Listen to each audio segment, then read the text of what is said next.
So, explaining my experience with the role plays and the sales process this semester, I absolutely loved it.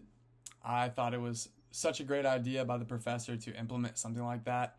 And I honestly told my family and other people, my friends, that this is the most I've grown in any class I've ever taken in college, especially because I'm someone who wants to go into sales.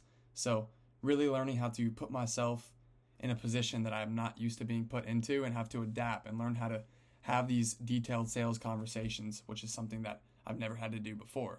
And by the end, by the final role play, I felt much more comfortable doing so. Now, one thing that I was surprised about was how detailed the process actually is.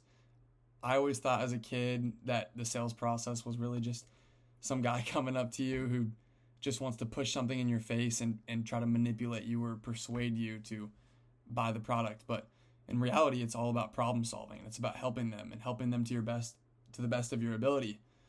And there is a huge step-by-step process in order to do so.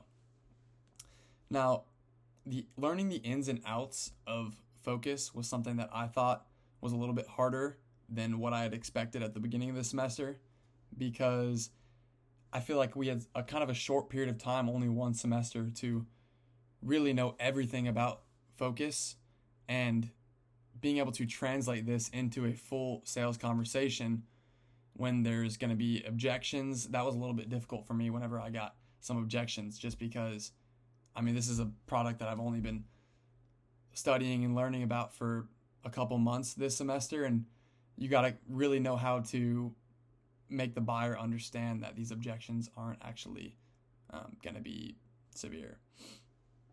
They're not going to be huge problems in the future. And at the end of the day, like I mentioned before, my perception of sales, I'm learning that a lot more goes into it than I had expected beforehand.